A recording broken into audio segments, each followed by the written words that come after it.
Estamos de volta com o Jornal da Gazeta e vamos agora à entrevista do dia com Denise Campos de Toledo. E eu converso agora com a Ana Mara Osório Silva, que é Procuradora da República e coordenadora da Força Tarefa da Lava Jato aqui em São Paulo. Procuradora, boa noite. Boa noite, Denise. Bom, vamos falar de vários assuntos. Vamos começar no âmbito federal. Uma reação que nós estamos vendo aí dos procuradores em geral, com a indicação de Augusto Aras para a PGR, a Procuradoria-Geral da República. O próprio presidente Bolsonaro disse que seria o segundo mais importante cargo da República e a gente vê os procuradores insatisfeitos. Há possibilidade de alguma reversão que não passe pelo Senado? Como é que vai ser o relacionamento depois? Então, eu vou contar um pouquinho da minha participação nesse processo assim, de formação de lista tríplice. Eu fui diretora da Associação Nacional dos Procuradores da República e por um período vice-presidente também da associação, e eu cheguei a participar, como é a nossa associação que faz o processo, que conduz o processo democrático da escolha da formação da lista. Eu cheguei a participar de duas listas. Nas quais estiveram o Janot e a procuradora Raquel Dodge. Então, assim, eu posso dizer que desde o começo do ano, feito esse processo de formação de lista tríplice, e que a nossa instituição ela é extremamente plural. Ela tem uma diversidade de pensamentos e de funções, nossas funções todas no Ministério Público Federal. Então, a escolha do Procurador-Geral, ele é, via de regra, construído. Há anos foi assim. Por que a lista? Porque ela é construída, vem de dentro, onde se constrói o diálogo por muitos meses. E por isso os candidatos apresentam suas ideias, os seus projetos, e é possível todos os procuradores da República perceberem qual vai ser a continuidade do trabalho. Por isso, a lista tríplice é tão importante, não se trata de corporativismo. Muita gente alega isso, inclusive, que seria a força do corporativismo tentando impor um nome. Longe disso, é ao contrário, exatamente pela nossa pluralidade que nós temos, que é preciso um procurador da República legitimado, um procurador-geral legitimado. Mas aí como é que fica a atuação da Procuradoria em geral, dos procuradores, se Augusto Aras for confirmado? Tem como as investigações, os processos correrem em paralelo, independentemente de uma possível decisão que ele venha a ter mais à frente? Não tem como dizer agora exatamente por isso, porque nós não conhecemos as ideias do Dr. Augusto Aras. Diferentemente de quem compôs a lista, de quem está na lista, dos três candidatos.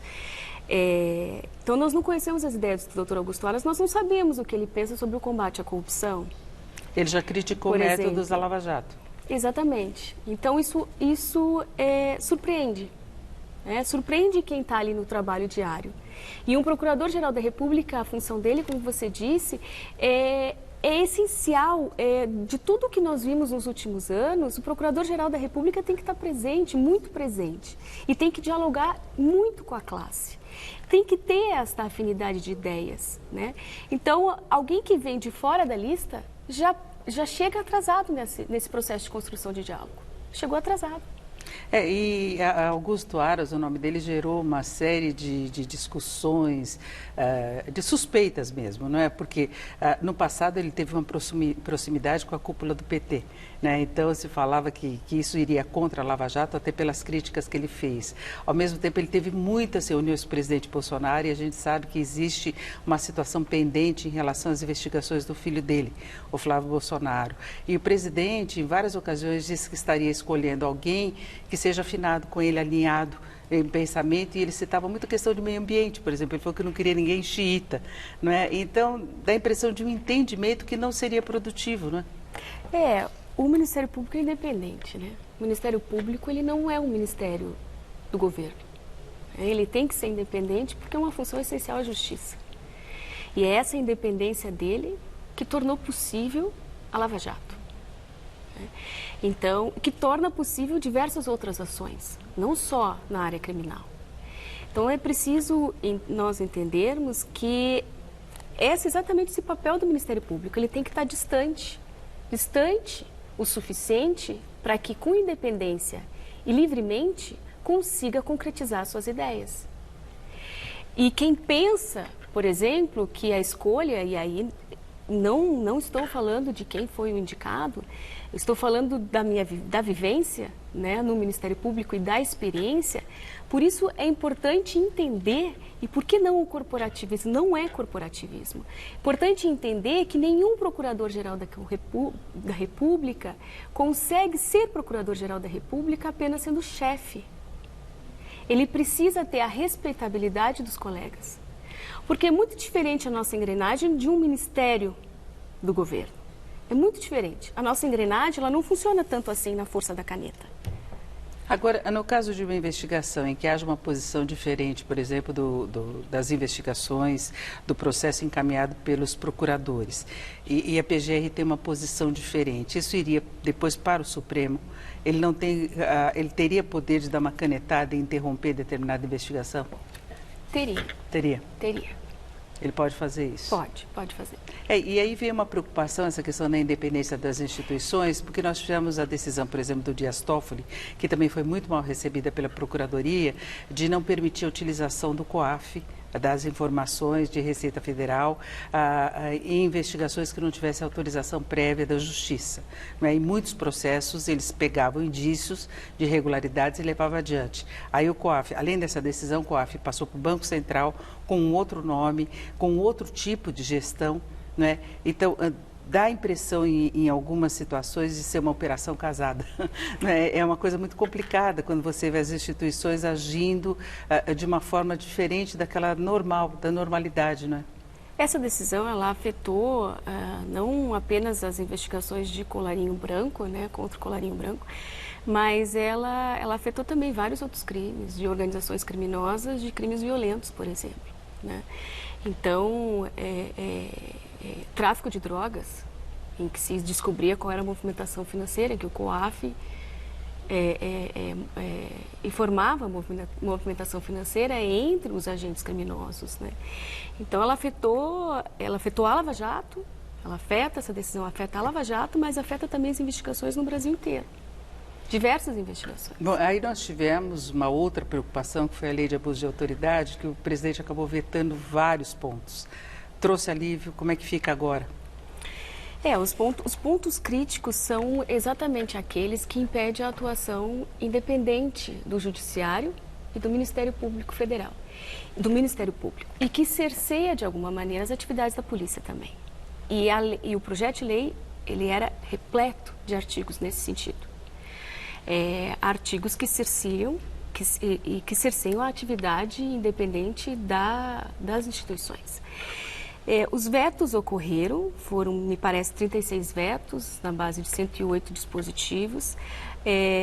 Os vetos precisam ser mantidos, né? E como o projeto ele iniciou no Senado, o Senado, e acredita-se, né, confiando-se no Senado, nos senhores senadores, se eles mantiverem o veto, não vai para a Câmara, né? E os vetos, os principais, no meu modo de ver, o projeto tinha que ser vetado integralmente, né?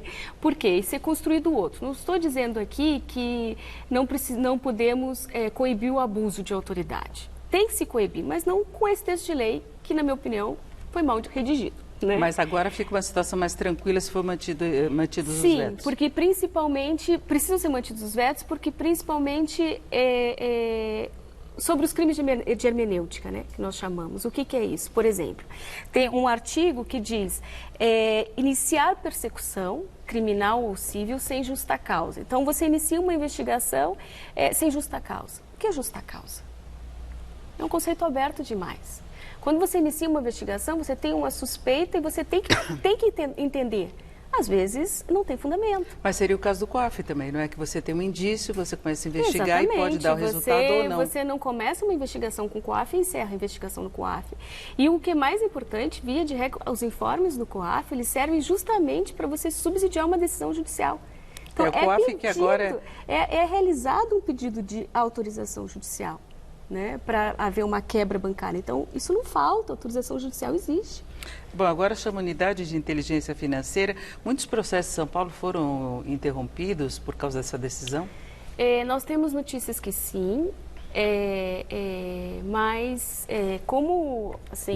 mas não até por enquanto não os da Lava Jato. Podem sofrer, porque existe o risco, né, com relação à decisão que nós confiamos que seja revertida, e isso é um trabalho bem importante do Procurador-Geral da República também, né, porque ele tem assento no Supremo e pode trazer como são as investigações. Eu não sei exatamente o que foi que ocorreu neste caso que levou essa decisão, mas, por exemplo, não se sabe exatamente, né, o que ocorreu, mas assim, a decisão acabou afetando a todos. Ela foi motivada pelo pedido da defesa de Flávio Bolsonaro, né, do filho do presidente. Agora a Lava Jato continua trabalhando e hoje desde ontem nós tivemos novidades. Nós tivemos a prisão preventiva do filho do ex-ministro Lobão, não é, também investigado. É uma nova etapa que investiga crimes de corrupção, lavagem de dinheiro proveniente do pagamento de vantagens indevidas relacionadas à Transpetro. E aqui em São Paulo nós tivemos também a Força Tarefa denunciando, isso foi na segunda-feira, o ex-presidente Lula, mais uma vez, e um dos irmãos dele, José Ferreira da Silva, sob acusação de corrupção passiva continuada. Então a Lava Jato continua firme? Sim, firme e com bastante trabalho. Nos últimos 8 meses, nós oferecemos 4 denúncias e 2 ações de improbidade, né? Além de diversas outras diligências, junto com né, o Ministério Público e até numa atuação coordenada com a Polícia Federal, né? Então a Polícia Federal está presente também na Lava Jato de São Paulo. Especificamente em relação ao ex-presidente Lula, essa é uma situação que pode complicar toda a averiguação que nós já estamos vendo em relação a outras situações dele também, outras condenações? Sim, afeta. É mais um processo criminal e como mais um processo pode redundar em outra pena, né? E as penas se somam. E com isso a situação das execuções, a situação é modificada, a situação do ex-presidente se modifica. Se houver uma condenação, é um agravante, né? Ela se soma e com mais tempo ele é obrigado a cumprir de pena. Agora, a Lava Jato também teve uma outra questão, que foi a Vaza Jato, né, que foi a divulgação das conversas de procuradores. Isso ainda continua, a gente está tendo a conta-gotas, toda semana sai alguma novidade. Houve problemas, inclusive, relacionados ao procurador Dallagnol, que sempre teve um papel aí de destaque desde o início. Como é que você vê? Houve um enfraquecimento em função disso? Alguma revisão de procedimentos, cuidados maiores? Não, eu acho que o conjunto de provas, eles se encontram nos autos, né? Esses vazamentos, a obtenção dessas mensagens, ninguém duvida, foram obtidas de maneira criminosa, ilicitamente.